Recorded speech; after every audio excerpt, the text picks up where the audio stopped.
Shalom Bapak Ibu, Saudara-saudari, sidang jemaat yang diberkati Tuhan. Salam damai sejahtera dan kiranya turun kasih karunia di tempat maha tinggi atas saudara-saudari sekalian. Salam sehat senantiasa, ya sehat rohani, jiwani, jasmani. Nah saudara, kali ini saya ingin ngajak saudara merenungkan akan satu topik dalam Suara Gembala hari ini, yaitu tentang fakta bahwa ada orang-orang yang karena nama Tuhan Yesus, mereka harus membayar harga dengan penganiayaan. Perlakuan tidak adil, diperlakukan sewenang-wenang, dipersekusi, bahkan dieksekusi, saudaraku ya, karena nama Yesus. Dan itu memang sudah ada firman-Nya, saudara ya. Saya bacakan satu firman saja di dalam Lukas 21 ayat yang ke-12, demikian bunyi firman Tuhan. Tetapi sebelum semuanya itu kamu akan ditangkap dan dianiaya. Kamu akan diserahkan ke rumah-rumah ibadat dan penjara-penjara. Dan kamu akan dihadapkan kepada raja-raja dan penguasa-penguasa oleh karena namaku. Jadi karena nama Yesus, Tuhan katakan ada orang-orang yang tentunya sesuai dengan rencana ketetapan Tuhan, itu akan ditangkap karena nama Yesus. Dianiaya karena nama Yesus, digebuki, dipukul, dihajar, dicambuk seperti yang dialami oleh rasul-rasul, saudara. Rasul Paulus, Silas itu ngalami itu, saudara. Kemudian diserahkan ke rumah-rumah ibadat dan penjara-penjara. Jadi masuk ke penjara-penjara hanya karena apa? Bukan nyolong pitik, saudaraku. Bukan nyuri ayam. Tapi karena nama Yesus Kristus Tuhan. Jadi hanya karena nama Yesus dia dianiaya. Dia dipenjara. Dia dipersekusi, diperlakukan tidak adil. Kemudian dihadapkan pada raja-raja dan penguasa-penguasa, ya, dihakimi. Meskipun gak ada salahnya sebetulnya, hanya karena nama Yesus begitu. Jadi memang kita harus sadar bahwa aniaya itu tidak bisa dilepaskan dari kehidupan iman orang-orang percaya. Bersyukur kalau saudara tidak mengalami aniaya secara fisik. Tetapi kalau ada saudara-saudari kita, teman kita di tempat lain, di belahan dunia lain, ngalami itu, bagaimana sikap kita, saudara? Nah, itu yang akan kita bahas. Kita akan lihat di dalam Ibrani 13, ayatnya yang ketiga. Saya bacakan, ingatlah akan orang-orang hukuman, karena kamu sendiri juga adalah orang-orang hukuman. Dan ingatlah akan orang-orang yang diperlakukan sewenang-wenang, karena kamu sendiri juga masih hidup di dunia ini. Saya bandingkan dengan terjemahan King James, ya, King James Version. Dikatakan demikian, remember them that are in bonds, as bound with them. Wah, ini bagus, saudaraku.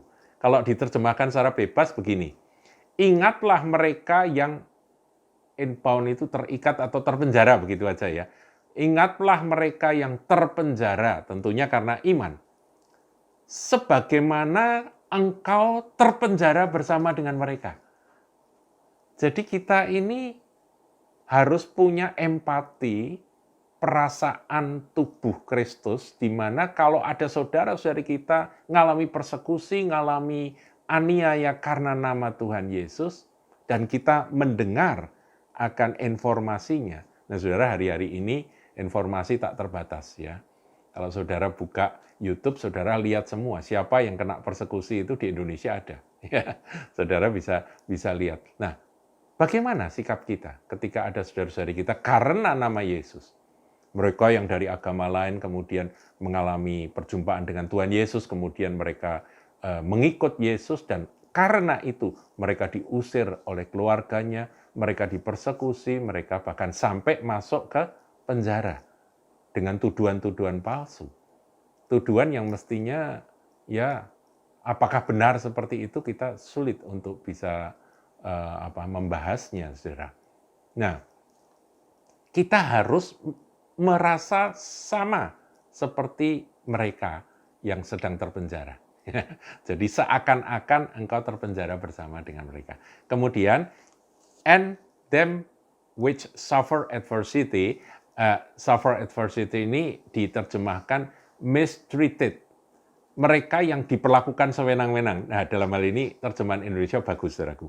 Yang diperlakukan sewenang-wenang, sebagaimana ya kemudian karena kamu sendiri juga masih hidup di dunia ini, itu terjemahan langsungnya adalah sebagaimana engkau sendiri juga ada di dalam tubuh.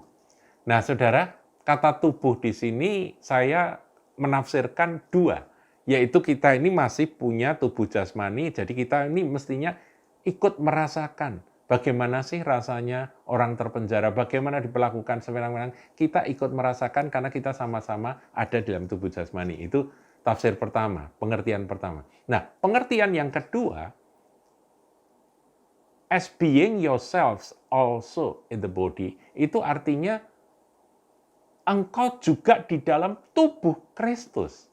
Nah, saudaraku, gereja itu adalah Kristus sebagai kepala dan kita, semua orang-orang yang menjadi milik kepunyaannya, tidak peduli gereja mana, tidak peduli denominasi apa, tapi semua yang menjadi milik Kristus itu adalah tubuhnya. Nah, sekarang bayangkan saudaraku, ini kepala ya, ini kepala saya, kemudian saya ada tubuh. Kalau tangan saya ini terkena luka, yang merasakan siapa? Seluruh tubuh. Yang reaksi seluruh tubuh. Kalau saya ngalami kesakitan di bagian sini, memang bagian sini yang paling sakit, tapi semua ikut konsentrasi dan semua usaha untuk meringankan sakit ini semua, seluruh tubuh ikut bekerja. Itu yang dimaksudkan sebagaimana engkau ada di dalam tubuh, ya. As being yourselves also in the body. Jadi saudaraku, kita ini perlu punya empati seperti itu. Dulu pernah ya di dalam masa-masa kita berdoa, puasa begitu, tiba-tiba dicetuskan akan satu ide, karena ayat ini, hari-hari ini ada saudara-saudari kita yang terpenjara, kemudian di gambar-gambarnya, foto-fotonya dari luar negeri, mereka yang mengalami aniaya karena iman, itu foto-fotonya itu ditampilkan dan kita semua berdoa. Kita merasakan, saudara, merasakan penderitaan dari mereka. Diceritakan, ada seorang gadis yang cantik sekali, ya itu ada di Rusia, saudaraku, yang mengalami persekusi luar biasa dan eksekusi, dia dimasukkan penjara. Ketika masuk penjara dia masih belasan tahun, ketika dia bebas dari penjara setelah 10 tahun, wajahnya berubah menjadi kelihatan tua sekali karena penderitaan. Dia kehilangan segala-galanya, kecantikannya hilang sudah dalam penjara. Seorang hanya karena nama Yesus. Kita semua ikut merasakan, saudara. Tapi bukan hanya itu, ada ide, ayo kita makan makanan penjara. Seperti apa makanan penjara? Ya akhirnya dimasakkan, makan tanpa daging, makan tanpa diusahakan makan yang tidak enak, nasinya nasi yang buruk, nasi yang jelek. Kemudian lauknya juga seadanya begitu ya. Setelah puasa kita makan makanan yang tidak enak itu supaya kita ikut merasakan, saudaraku. Ini yang dimaksudkan bahwa kita ini masih di dalam tubuh. Saudaraku, kita perlu bukan hanya menikmati berkat-berkat Tuhan bagi diri kita ketika kita diberkati sebagai anak-anak Tuhan. Oke, hidupku, aku diberkati, luar biasa, aku dipelihara, luar biasa. Tapi mari kita ikut memikirkan mereka. Sekarang ini informasi bagus, kita jangan sampai tertipu, ada juga banyak yang palsu, yang asli ada ya. Tapi kalau kita sudah tahu pasti bahwa memang ada orang-orang yang teraniaya karena iman, diperlakukan sewenang-wenang karena iman, terpenjara karena iman, marilah kita berpartisipasi. Kirimkan akan dana kepada jalur-jalur yang pasti ya, yang tidak palsu ya. Kita kirimkan. Mungkin partisipasi tidak seberapa, tapi itu adalah bagian kita untuk ikut merasakan, ikut menanggung penderitaan mereka, keluarga mereka yang ditinggalkan oleh bapak atau suami, ayah atau suami yang terpenjara karena nama Yesus. Kita perlu cari informasi itu supaya kita juga ikut merasakan apa yang ditulis dalam Ibrani 13 ayat 3 ini. Tuhan Yesus memberkati